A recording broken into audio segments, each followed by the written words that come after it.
আমাদের মাঝে উপস্থিত হয়েছেন সোহেল খন্দকার, সেই কিছু কথা বলবেন। আমরা সবাই একটা গানের মধ্যে আমরা প্রতিবাদ জানাই, রহমে করো আল্লাহ রহমে, এই নবী ওলির বাংলাদেশ সাহায়ালির বাংলা, এই নবী ওলির দেশ সাহায়ালির, এই খাজা বাবার বাংলাদেশ রহমে করো আল্লাহ রহম আল্লাহ, এই নবী ওলির বাংলাদেশ শাহজালালের বাংলাদেশ মাইদি ভান্ডারীর বাংলাদেশ রহমে করো আল্লাহ রহম। যাই হোক, এই পর্যায়ে সোহেল খন্দকার 2 মিনিট কথা বলবেন। ধন্যবাদ।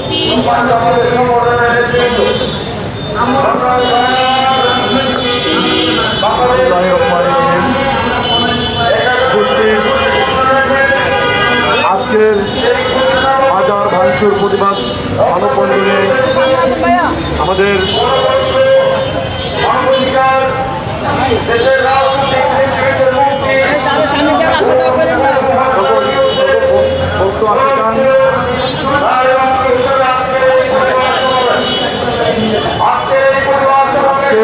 মানববন্ধন দিয়ে আমরা একটা জিনিস জানাতে চাই, আপনারা যারা এই বাংলাদেশে জুলাই যে আন্দোলন করেছেন, আমাদের ছাত্র সমাজ এবং আমি একজন ছাত্র, আমি বাংলার মদুরালম বিশ্ববিদ্যালয়ের একজন রানিং স্টুডেন্ট, এবং আমরা এই গণতন্ত্রের জন্য আন্দোলন করেছি এবং এই সড়কে পতন করেছি। আমরা একটা জিনিস বলতে চাই, আমরা বৈষম্যতার জন্য আন্দোলন করেছি, আর যদি সেই বৈষম্যই আমাদের বাংলাদেশে থাকে তাহলে আমরা কেন আন্দোলন করলাম বা সরকারের কেন পতন করলাম? আজকে এই বাংলাদেশে ইসলামের একটি উলিয়ার মাধ্যমে আমরা এই বাংলাদেশে ইসলাম পেয়েছি এবং তারা এই বাংলাদেশ ইসলাম প্রচার করেছেন, এবং আমরা দেখতে পাচ্ছি যে আন্দোলনের প্রতিবাদের পরপরই সংগ্রামের পরপর আপনারা যা শুরু করেছেন, বিভিন্ন উলিয়ার মাজার আপনারা ভেঙে দিচ্ছেন এবং আগুন দিচ্ছেন। আপনারা ভুলে যাবেন না, এটা বৈষম্য বিরোধী আন্দোলন হয়েছে। সেখানে যদি বৈষম্য দূর না হয়, তাহলে সেখানে বৈষম্যই থাকে, তাহলে আমরা কেন আন্দোলন করলাম? আমরা বলতে চাই, আমরা যে বাংলাদেশে যত উলিয়া আছে, এখানে যে পীর মাশায়েখ আছেন, সকল মাজার পন্থীরা লোকজন আছেন, সকলেই সকল দরবার থেকে আমরা আস্তে আস্তে মাঠে নামতেছি। যদি আপনারা অনেকেই বিলম্বে এই মাজার ভাঙচুর বন্ধ না করেন, তাহলে আমরা একটা কথা বলে দিতে চাই, আমরা এর চেয়ে বড় ধরনের কর্মসূচিতে বাধ্য হব, এবং সেই কর্মসূচিতে আপনারা বাংলাদেশে অনেক আন্দোলন দেখেছেন, শুধু একটা আন্দোলন দেখে আপনাদের বাকি আছে, সেটা হলো পীর ফকির আন্দোলন এবং উলিয়ার পাগল ফকির আন্দোলন এখনো বাংলাদেশে দেখেননি। যদি পাগল ফকির রাস্তায় নেমে যায়, তাহলে আপনারা পালাবার জায়গাও পাবেন না। আমি বলতে চাই, যারা দীর্ঘদিন যাবৎ মাজার ভাঙতেছেন বিভিন্ন জায়গায়, আমি আরেকটা নিউজ গতকালকে দেখেছি, হযরত শাহপাড়া উলিয়ার মাজারে আপনারা গিয়েছেন। আপনাদের দুঃসাহস দেখে আমরা অবাক হই, যাদের কারণে আজকে আপনার মাথায় টুপি, আপনার গায়ে পাঞ্জাবি, আপনার মুখে দাড়ি, আজকে সেই আউলিয়ার মাজারে আপনারা যান ধ্বংস করার জন্য এবং ভাঙার নিয়তে। আপনারা বলেছেন না, ওলিয়ারা ছাড় দেয় কিন্তু ছেড়ে দেন না। যদি তারা একবার আপনাদের উপরে যদি মনোমালিন্য হয়ে যান, আমার আল্লাহ পাক নিজে বলেছেন যে আমার ওলির সাথে দুশ্মনী করে আমি আল্লাহ পাক তার সাথে যুদ্ধ ঘোষণা করি। তো আপনারা কোনো ওলির সাথে দুশ্মনী করিয়েন না, এবং বাংলাদেশে আপনারা একটা স্থিতিশীল পরিস্থিতিকে অস্থিতিশীল পরিস্থিতি তৈরি করবেন না। আউলিয়া আল্লাহর মাজারে আপনারা হাত দিবেন না। আমি বাংলাদেশ সর্বশেষ বাংলাদেশ অভ্যন্তরীণ সরকারকে একটা কথাই বলবো, আপনারা অনেকই বিলম্বে এই মাজার ভাঙ্গার পিছনে যারা জড়িত আছেন এবং এই মাজার ভাঙ্গায় যারা ভাঙ্গার পিছনে যারা জড়িত আছেন, সকলকে অনেক বিলম্বে আইনের আওতায় এনে সঠিক বিচার করবেন। আর না হয় আপনারা দেখবেন এই পাগল ফকিরের খেলা, পাগল ফকির কি করতে পারে, আপনারা দয়া করে তাদেরকে আস্থায় নামাবেন না। এবং আপনাদের কাছে আমরা আবারও বিরোধীরা অনুরোধ করবো, বিভিন্ন সর্বশেষ একটা কথাই বলবো, আপনারা দয়া করে তাদেরকে শান্ত করুন এবং যাতে ওলিয়া উলিয়ার মাজারগুলো নিরাপদ থাকে আপনারা সেই ব্যবস্থা নিন। যেরকম আপনারা একটা জিনিস দেখেছি, মন্দিরকে আপনারা পাহারা দিচ্ছেন বিভিন্নভাবে, কিন্তু আমাদের ওলিয়া উলিয়াদের মাজার কেন ভাঙ্গা হবে? মন্দির পাহারা হইতে পারে, কেন ওলিয়া উলিয়ার মাজারকে নিরাপদ দেওয়া হবে না? এটা আমার প্রশ্ন, এটা আমরা জানতে চাই আপনাদের কাছ থেকে। আমরা আপনাদের এই সাংবাদিক ভাইদের মাধ্যমে আমরা আপনাদের সঙ্গে একটা কথাই বলবো, আপনাদের কাছে আমরা অনুরোধ করতেছি, আমরা বিনয়ী মানুষ, আমরা বিনয়ের সাথে কথা বলি, আমরা বিনয় করতেছি, আপনারা দয়া করে আমাদের মাজারগুলোকে নিরাপদ রাখার চেষ্টা করুন এবং আইনিভাবে যারা এই মাজারগুলোকে আক্রমণ করতে চাচ্ছে এবং যারা জঙ্গিবাদ সৃষ্টি করতে চাচ্ছে তাদের সাথে আপনি তাদেরকে অতি দ্রুত আইনের আওতায় এনে তাদেরকে শান্ত করুন। আর না হয় এই বাংলার পীর ফকির অলিয়া উলিয়া এবং তাদের ভক্ত সেখান তারা শান্ত থাকবে না। সর্বোচ্চ আমার পরিচয় আমি দিয়ে নিচ্ছি, আমি বরিশাল বিভাগের পটুয়াখালী জেলা দশমিনা থানা চরগুনি পাক দরবার শরীফ থেকে এখানে আজকে উপস্থিত হয়েছি এই মানববন্ধনে। জয় হোক মানবতা। আসসালামু আলাইকুম।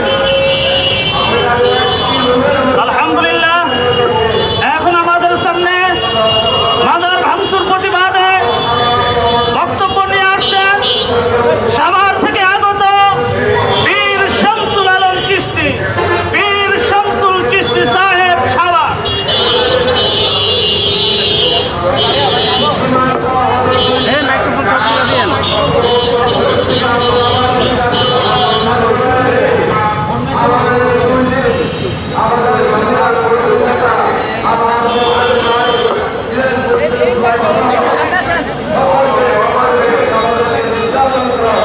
আজকের এই মাজার ভাঙচুর প্রতিবাদী সুবিধাটা আপনাদের সামনে উপস্থিত সাংবাদিক ভাই এবং বন্ধুর মধ্যে আমি তাদেরকে আন্তরিকভাবে ধন্যবাদ জানাই। আমাদের এই সবথেকে সমাজের মধ্যে সবচেয়ে দুঃখজনক একটি বিষয়, সকলেই ভালোভাবে কথা উপস্থাপনা করছে, সকলকে আমি ধন্যবাদ জানাই। তারা রাসূলুল্লাহ সাল্লাল্লাহু আলাইহি নামে দোহাই দিয়া অর্থাৎ আজকে নির্দেশ করেছে উঁচা কবর রাখলে সকল উঁচা কবরগুলো ভেঙে দাও। যদি এই হাদিসটা সত্য হইতো তাহলে আমি একটা রেফারেন্স দিচ্ছি, বুখারী রাদিয়াল্লাহু আনহুর মাজার হইতো না। যদি এই কথা সত্য হইতো আমার নবীজির আগমনের আগে ইব্রাহিম নবী, মুসা নবীর মাজার আছে, রওজা আছে, তাহলে সেগুলোও ভাঙতো। সেই যে ফিলিস্তিনি ইসরায়েলের মধ্যে ইব্রাহিম নবীর মাজার, ইব্রাহিম নবীর রওজা, সেখানে কিন্তু হাত দেয় নাই। তাহলে বোঝা গেল কি হাদিসটা সম্পূর্ণভাবে জাল। এই হাদিস হলো নাসিরউদ্দিন আলবানীর জালিয়াতি হাদিস। নাসিরউদ্দিন আলবানীর উম্মত যারা, তারা মাজারের বিরোধিতা করে। নাসিরউদ্দিন আর আব্দুল ওহাব নজরী যারা উম্মত, তারাই মাজার ভাঙচুর করে। রাসূলের উম্মত যারা, তারা মাজারকে সেলুট দেয়। মাজার থেকে মানুষ হয়ে আসে, অমানুষ মাজার থেকে মানুষ হয়ে আসে। মাজারে যায় কেউ খারাপ কিছু করে না, কোনো মানুষ অশান্তি হয় না, সেখানে শান্তি প্রতিষ্ঠা হয়। মাজার আমাদের জন্য, সকলের জন্য একটা ভালো প্রতিষ্ঠান। এই মাজারকে অনুসরণ করে আমরা অনেক মানুষ আল্লাহর হস্তে ভালো পথে এসে গেছি। ধন্যবাদ। কথা বললাম। আলহামদুলিল্লাহ, এখন আমাদের সামনে বক্তব্য রাখবেন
আলামিন।